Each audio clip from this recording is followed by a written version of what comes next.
ಸ್ನೇಹಿತರೆ, ಚರಿತ್ರೆ ಮತ್ತೊಂದು ವಿಡಿಯೋಗೆ ನಿಮಗೆಲ್ಲ ಪ್ರೀತಿಯ ಸ್ವಾಗತ. ಅದು 2015ರ ಸಮಯ. ಭಾರತೀಯ ಟೆಲಿಕಾಂ ಕ್ಷೇತ್ರದಲ್ಲಿ ಅಲ್ಲೋಲ ಕಲ್ಲೋಲ ಸೃಷ್ಟಿಸಿದ ವರ್ಷ.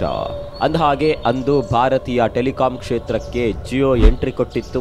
ಈ ಜಿಯೋ ನೆಟ್ವರ್ಕ್ ಎಂಟ್ರಿ ಕೊಟ್ಟಿದ್ದೇ ತಡ ದೇಶದ ಟೆಲಿಕಾಂ ಸೇವಾ ಮಾರುಕಟ್ಟೆಯ ಸ್ಥಿತಿಯೇ ಬದಲಾಯಿತು. ಟಾಟಾ ಡೊಕೊಮೊ, ಏರ್ಸೆಲ್ ಸೇರಿದಂತೆ ಅನೇಕ ದಿಗ್ಗಜ ಕಂಪನಿಗಳು ಹೇಳ ಹೆಸರಿಲ್ಲದಂತೆ ಮಾಯವಾದವು. ಯುಕೆಯ ಅತಿ ದೊಡ್ಡ ಕಂಪನಿ ಎಂಬ ಹೆಗ್ಗಳಿಕೆ ಹೊಂದಿದ್ದ ವೊಡಾಫೋನ್ ಕೂಡ ಜಿಯೋಗೆ ಸೆಡ್ ಹೊಡೆಯುವಲ್ಲಿ ಸೋತಿತ್ತು. ಸಾರ್ವಜನಿಕ ಸೌಮ್ಯದ ಬಿಎಸ್ಎನ್ಎಲ್ ಸರ್ಕಾರದ ಸರಿಯಾದ ಪ್ರೋತ್ಸಾಹವಿಲ್ಲದೆ ಹಿನ್ನಡೆ ಅನುಭವಿಸುತ್ತಿತ್ತು.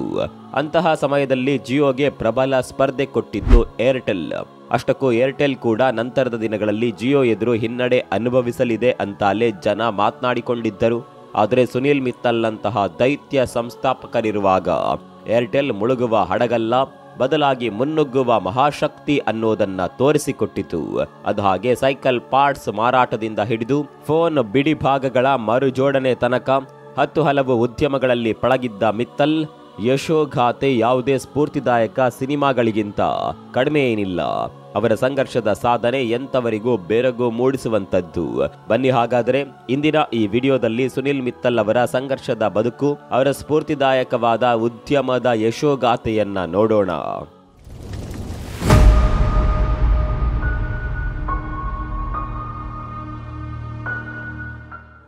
ಸ್ನೇಹಿತರೆ, ಸುನಿಲ್ ಮಿತ್ತಲ್ ಎಂಬ ಯಶಸ್ವಿ ಉದ್ಯಮಿಯ ಕತೆ ಶುರುವಾಗೋದು 1957ರ ಕಾಲಘಟ್ಟದಲ್ಲಿ.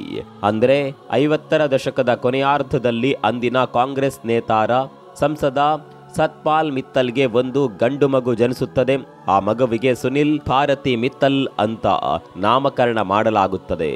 ಮಿತ್ತಲ್ ಕುಟುಂಬದ ಹಿನ್ನೆಲೆ ಹಾಗೂ ಆ ಹೆಸರು ಕೇಳಿದ ತಕ್ಷಣ ನಿಮಗೆ ಸುನಿಲ್ ಮಿತ್ತಲ್ ಜೀವನ ಎಲ್ಲಾ ರಾಜಕಾರಣಿಗಳ ಮಕ್ಕಳಂತೆಯೇ ಸುಲಭವಾಗಿರಬಹುದು ಅಂತ ಅನ್ಸಿರುತ್ತೆ. ಆದರೆ ಸುನಿಲ್ ಅವರ ಬದುಕು ಹಾಗಿರ್ಲೇ ಇಲ್ಲ. ಹಾಗೆ ನೋಡಿದ್ರೆ ಸುನಿಲ್ ಮಿತ್ತಲ್ ಜಾಗದಲ್ಲಿ ಬೇರೊಬ್ಬರು ಇದ್ದಿದ್ರೆ ಖಂಡಿತ ಅವರು ಕುಸಿದು ಹೋಗುತ್ತಿದ್ದರೇನು. ಆದರೆ ಗಟ್ಟಿ ಮನುಷ್ಯ ಸುನಿಲ್ ಮಿತ್ತಲ್ ಸಂಘರ್ಷದ ನಡುವೆಯೇ ತಮ್ಮ ಬದುಕನ್ನ ರೂಪಿಸಿಕೊಂಡವರು. ಅಸಲಿಗೆ ಸುನಿಲ್ ಮಿತ್ತಲ್ ತಮ್ಮ ತಂದೆಗಿಂತ ವಿಭಿನ್ನವಾದ ಕನಸು ಹೊತ್ತಿದ್ದರು. ಅವರಿಗೆ ರಾಜಕಾರಣಿ ಆಗೋದು ಇಷ್ಟವೇ ಇರಲಿಲ್ಲ. ಅವರದ್ದು ಉದ್ಯಮಪತಿಯಾಗುವ ದೊಡ್ಡ ಕನಸು. ಅಂತೆಯೇ 1970ರಲ್ಲಿ ಪಂಜಾಬ್ ಯೂನಿವರ್ಸಿಟಿಯಿಂದ ಪದವಿ ಪಡೆದ ಬಳಿಕ ಕೇವಲ 18ನೇ ವಯಸ್ಸಿನಲ್ಲೇ ಸುನಿಲ್ ಸಣ್ಣ ವ್ಯವಹಾರದಲ್ಲಿ ತಮ್ಮನ್ನ ತೊಡಗಿಸಿಕೊಂಡರು. ಅಷ್ಟಕ್ಕೂ ಅದೇನು ದೊಡ್ಡ ವ್ಯಾಪಾರವಾಗಿರಲಿಲ್ಲ.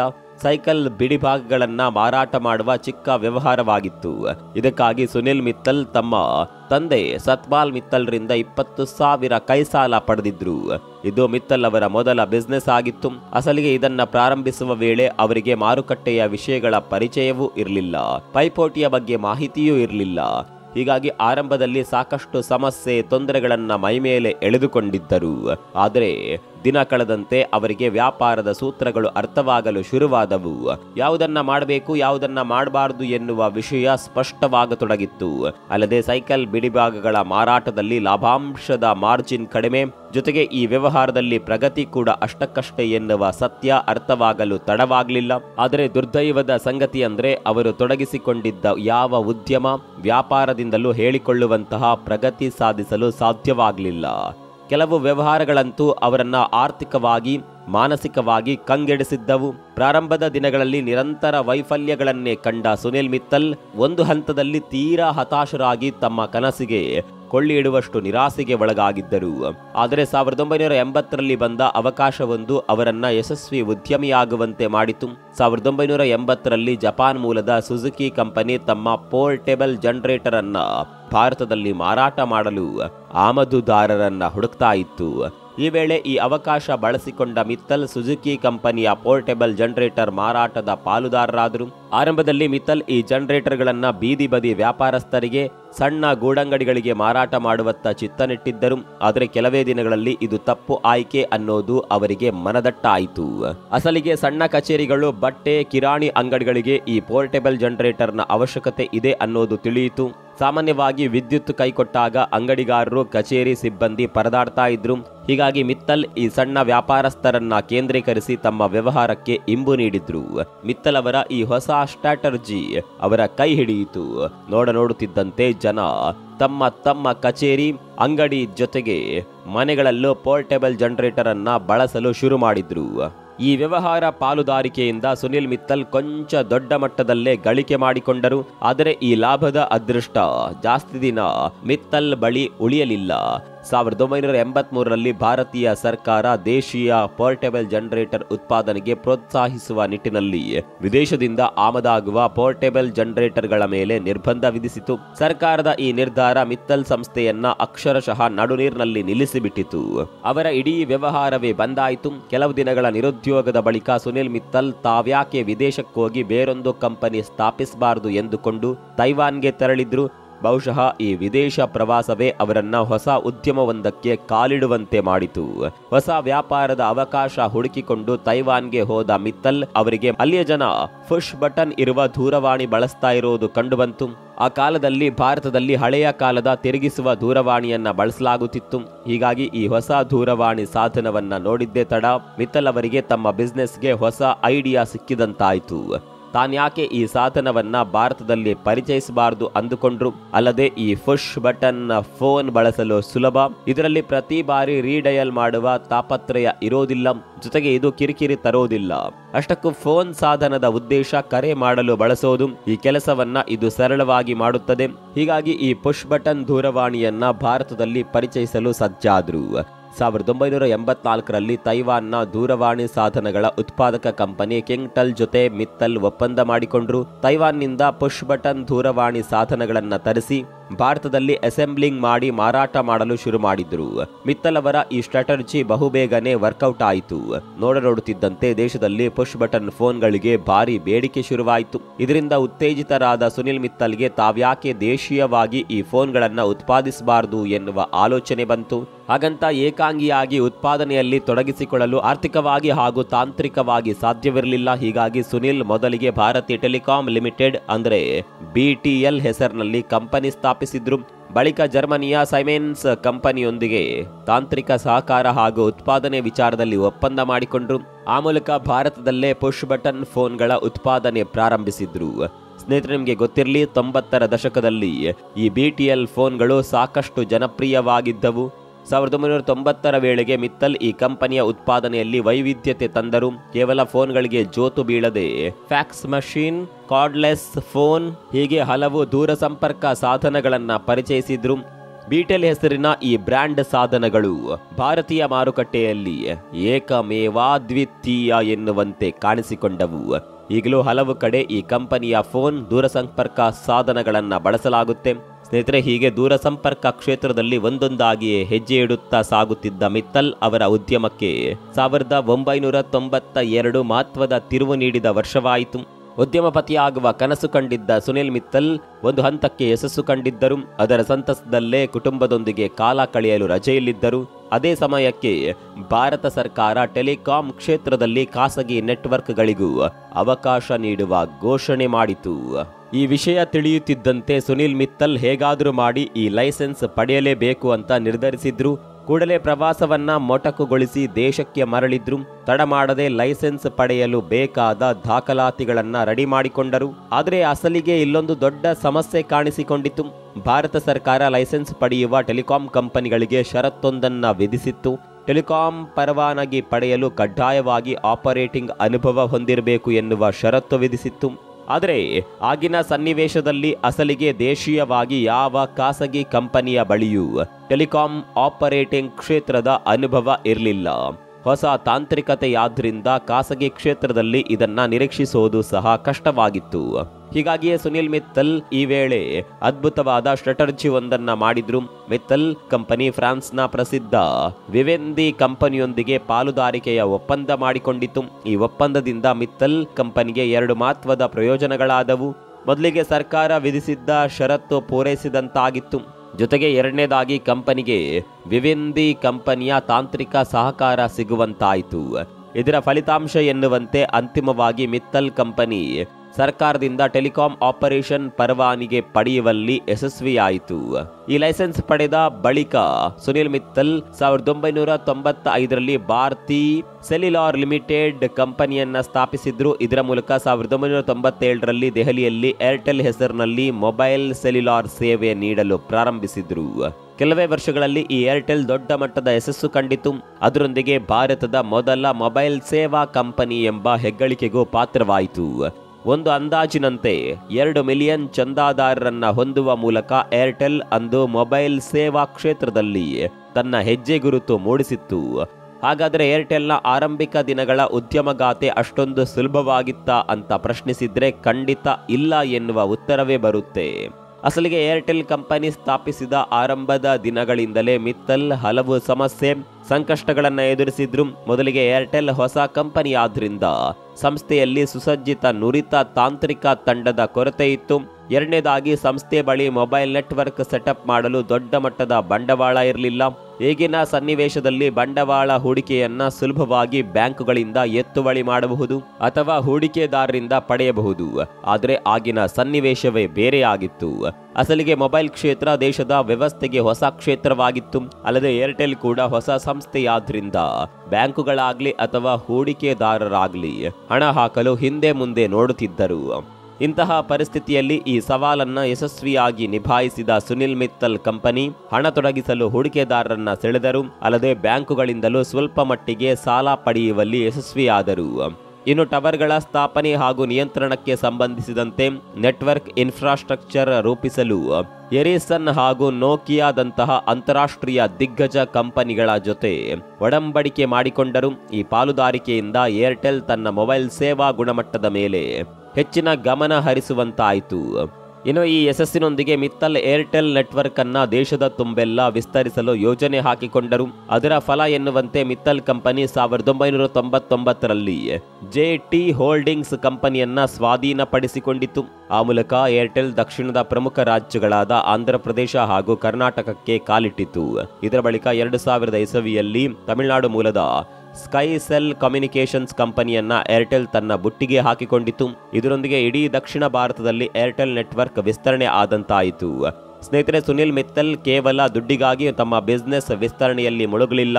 ಬದಲಾಗಿ ದೇಶದ ಭವಿಷ್ಯಕ್ಕಾಗಿ ಸಾಮಾಜಿಕ ಜವಾಬ್ದಾರಿಯಲ್ಲೂ ತಮ್ಮ ಕೊಡುಗೆ ಸಲ್ಲಿಸಿದ್ದರು. 2000 ಇಸವಿಯಲ್ಲಿ ಭಾರತಿ ಏರ್ಟೆಲ್ ಫೌಂಡೇಶನ್ ಸ್ಥಾಪನೆ ಮಾಡಿತು. ಅದರ ಮೂಲಕ ಗ್ರಾಮೀಣ ಭಾರತದ ಶಿಕ್ಷಣ ವ್ಯವಸ್ಥೆ ಸುಧಾರಣೆಗೆ ಟೊಂಕ ಕಟ್ಟಿ ನಿಂತಿತು. ಇಷ್ಟೆಲ್ಲ ಸಾಧನೆ ಉನ್ನತಿಯೊಂದಿಗೆ ಸಾಗುತ್ತಿದ್ದ ಏರ್ಟೆಲ್ಗೆ ಸಮಸ್ಯೆಗಳು ಕಗ್ಗಂಟಾಗುವ ಸಮಯ ಬಂದಿತು. 2000 ವರ್ಷದಲ್ಲಿ ಸರ್ಕಾರ ಇದ್ದಕ್ಕಿದ್ದಂತೆ ಸಾರ್ವಜನಿಕ ಸ್ವಾಮ್ಯದ BSNL ನಿಗಮವನ್ನ ಸ್ವಾಯತ್ತ ನಿಗಮವಾಗಿ ಪರಿವರ್ತಿಸಿತು. ಈ ನಿಗಮಕ್ಕೆ ದೇಶದಾದ್ಯಂತ ಮೊಬೈಲ್ ಹಾಗೂ ಲ್ಯಾಂಡ್ಲೈನ್ ಸೇವೆ ನೀಡುವ ಹೊಣೆ ನೀಡಲಾಯಿತು. ಹೀಗೆ BSNL ಏರ್ಟೆಲ್ಗೆ ದೊಡ್ಡ ಪ್ರತಿಸ್ಪರ್ಧಿಯಾಗಿ ಹೊರಹೊಮ್ಮಿತು. ಒಂದೆಡೆ BSNLಗೆ ಸರ್ಕಾರದಿಂದ ಹೂಡಿಕೆ ಬಲ ಹಾಗೂ ನೆಟ್ವರ್ಕ್ ಮೂಲಸೌಕರ್ಯ ವಿಸ್ತರಣೆ ಹಾಗೂ ಸುಧಾರಣೆಗೆ ಭರ್ತಿ ಅನುದಾನ ಸಿಗುತ್ತಿದ್ದರೆ, ಇತ್ತ ಏರ್ಟೆಲ್ ಹೂಡಿಕೆ ಕೊರತೆ ಹಾಗೂ ರೆಗ್ಯುಲೇಟರಿ ವಿಷಯಗಳಿಂದ ಹೈರಾಣಾಗುತ್ತಿತ್ತು. ಇವಿಷ್ಟೇ ಅಲ್ಲ, BSNL ತನ್ನ ನೆಟ್ವರ್ಕ್ ಪ್ರಾಬಲ್ಯದಿಂದಾಗಿ ದೇಶದ ಮೂಲೆ ಮೂಲೆಯ ಕುಗ್ರಾಮಗಳನ್ನ ಸಹ ತಲುಪುತ್ತಿತ್ತು. ಜೊತೆಗೆ BSNL ಟ್ಯಾರಿಫ್ ಪ್ಲಾನ್ಗೆ ಹೋಲಿಸಿದ್ರೆ ಏರ್ಟೆಲ್ ಪ್ಲಾನ್ಗಳು ಬಲು ದುಬಾರಿಯಾಗಿದ್ದವು. ಆದರೆ BSNL ಮಧ್ಯಮ ವರ್ಗದ ಕಡಿಮೆ ವೆಚ್ಚದಾಯಕ ಪ್ಲಾನ್ಗಳನ್ನ ಪರಿಚಯಿಸಿತ್ತು. ಹೀಗಾಗಿ ಹಳ್ಳಿಯಿಂದ ಹಿಡಿದು ಮಹಾನಗರದವರೆಗೂ BSNL ತನ್ನ ಸೇವಾ ಪ್ರಭುತ್ವ ಸ್ಥಾಪಿಸಿತ್ತು. ಇದರೊಂದಿಗೆ ಸರ್ಕಾರಿ ಕಂಪನಿಯಾದ್ರಿಂದ BSNL ಬಗ್ಗೆ ಜನರಿಗೆ ತುಸು ಜಾಸ್ತಿ ಎನ್ನುವಂತಹ ನಂಬಿಕೆ ಇತ್ತು. ಇದೇ ಕಾರಣದಿಂದಾಗಿ BSNL ಟಾಪ್ 1 ನೆಟ್ವರ್ಕ್ ಆಗಿ ಹೊರಹೊಮ್ಮಿತು. ಇದರಿಂದಾಗಿ ಏರ್ಟೆಲ್ ಗ್ರಾಹಕರ ಕೊರತೆ ಅನುಭವಿಸುವಂತಾಯಿತು. BSNL ತನ್ನ ನಂಬಿಕೆ ಹಾಗೂ ಮಧ್ಯಮ ತರಗತಿಯ ಪ್ಲಾನ್ನಿಂದಾಗಿ ಜನರನ್ನ ಸೆಳೆದುಕೊಂಡ ನೆಟ್ವರ್ಕ್ ಎಂಬ ಖ್ಯಾತಿ ಪಡೆಯಿತೇನೋ ನಿಜ. ಆದರೆ BSNLಗೆ ನೆಟ್ವರ್ಕ್ ಸ್ಥಿರತೆ ಕಾಡಲು ಶುರುವಾಯಿತು.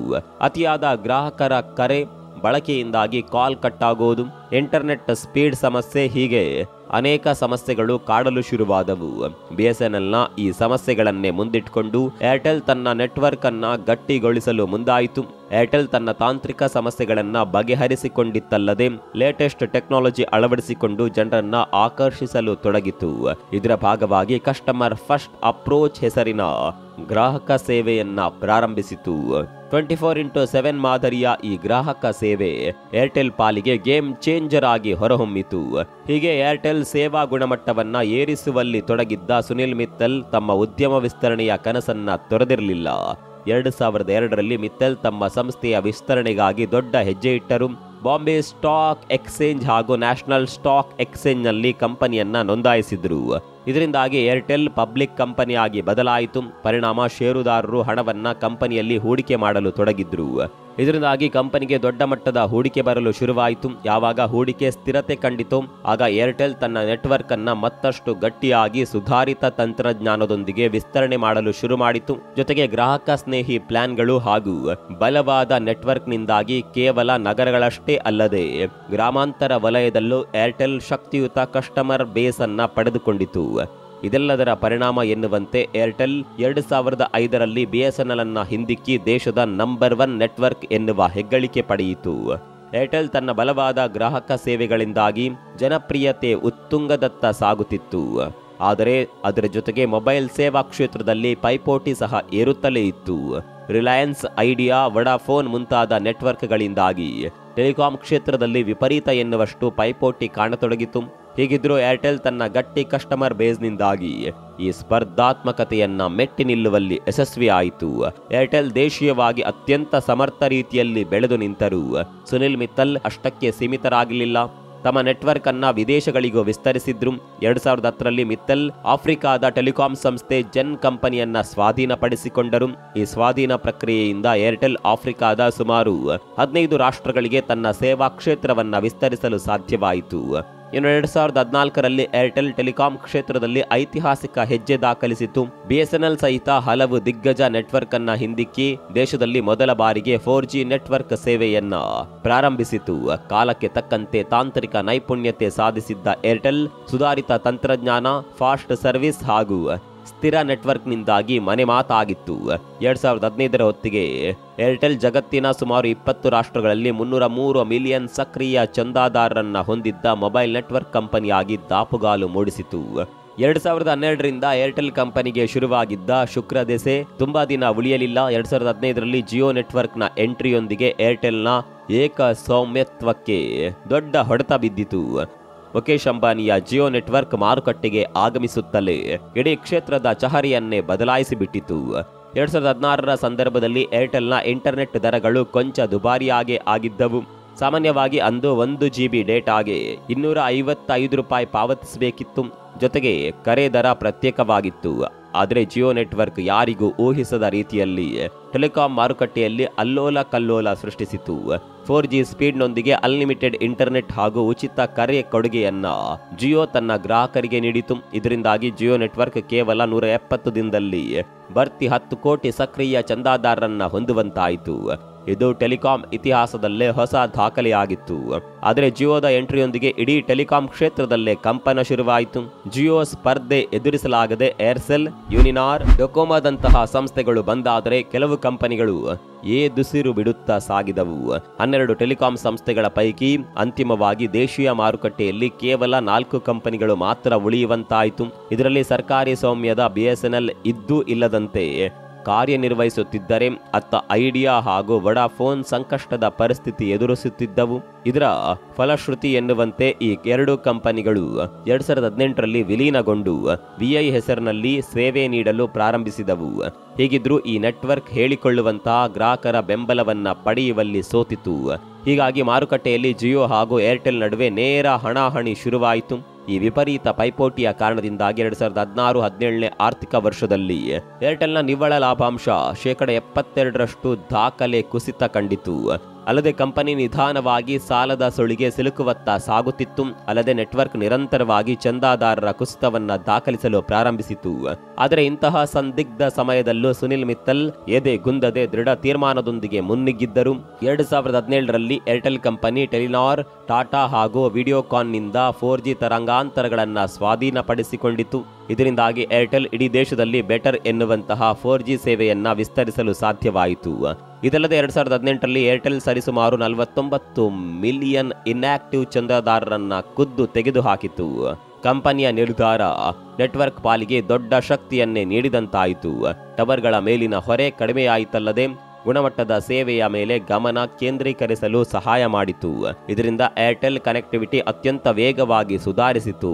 ಮಿತ್ತಲ್ ಅವರ ಈ ಕ್ಲೀನ್ ಅಪ್ ಸ್ಟ್ರಾಟಜಿ ಅತ್ಯಂತ ಪರಿಣಾಮಕಾರಿಯಾಗಿ ಕೆಲಸ ಮಾಡಿತು. ಇದರ ಫಲಶ್ರುತಿ ಎನ್ನುವ ಹಾಗೆ ಆಗಸ್ಟ್ 2020ರಿಂದ ಜನವರಿ 2021ರ ವೇಳೆಗೆ ಕೇವಲ 6 ತಿಂಗಳಲ್ಲಿ ಏರ್ಟೆಲ್ನ ಸಕ್ರಿಯ ಚಂದಾದಾರರ ಸಂಖ್ಯೆ 21 ಮಿಲಿಯನ್ಗೆ ಏರಿತು.